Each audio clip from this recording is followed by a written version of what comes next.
We're here to talk about mental health, and mental health is extraordinarily important to me because I live with depression and anxiety, and it is overdue that we have this conversation, especially in communities of color. So, what are some mental health challenges people in your community face, and how do your culture's values or traditions shape that? In the Asian American community, there is the model minority double standard of you've got to hold up this really high standard, so that way to protect us from the marginalization that comes with if you're not at the very, very tippity top and you have to work 10 times harder to get to the tippity top. Postpartum depression and postpartum anxiety are a very big what can you can call them, I guess, side effects of becoming a mom. And I think it's very important that we as a community shine a light on that. I think we need to make it more okay to not be okay, especially in that recovery phase. I've had conversations with immigrant people, and sometimes I feel like they feel like no one is going to help them here, or they feel like there's nothing they can support them. And then there's places like this one, or literally there's therapy you can take in Spanish as well. I tell them many times. But I feel like immigrants sometimes are like rejecting help, if that makes sense. That's how I feel it sometimes in my culture.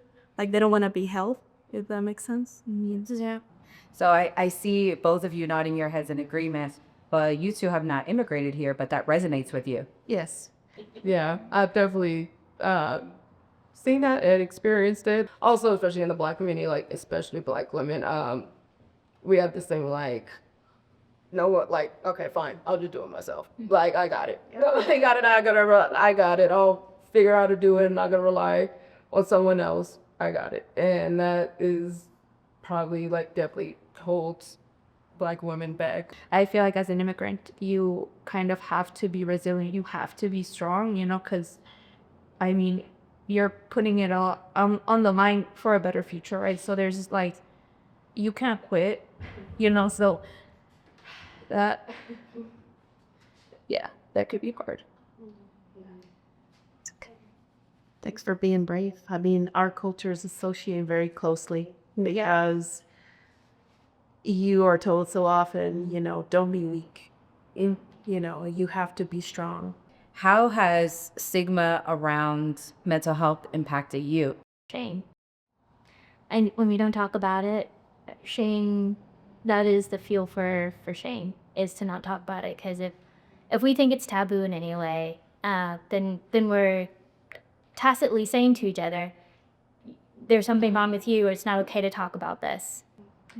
For my community, the stigma of mental health, it has shut individuals down. I'm just going to self-soothe these things and deal with these issues that I have going on with me, and it'll be all right. Tomorrow's another day. In the Black community, we definitely have a it's not my business, or am I my business? And it could just be like if you open up first, or even like they feel like, oh, like, yeah, that kind of is what I'm going through, or you understand where I'm coming from, makes it easier to then to start talking more about it. So What advice would you offer to someone who is struggling with their mental well-being, who feels alone? I think a good way to introduce and talk of mental health to our community, like Hispanic and Latino community, would be to kind of make it a safe space, make it a no judgment zone.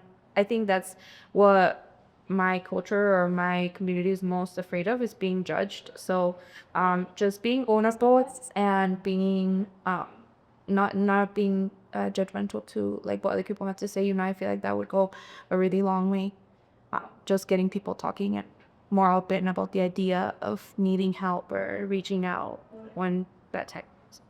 I always used to try to shy away from the color of my skin because I was always darker than my friends or the groups that I would associate with. So as I've grown and realized that no one is coming to save you, it's very important to step outside of what others think of you and their expectations and look inward and stem in your truth and try to be the best version of yourself. Sometimes it's just nice when someone checks in and it's like, hey, how's your day? To feel seen, even like, hey, someone sees you, your physical presence to check in. I think that's a huge piece. So I think there's a lot of power to that. I think a lot of the times as community, when we know or don't know that someone's struggling, we are kind of in this space of like, well, let's not bother people, let's stay in our lane.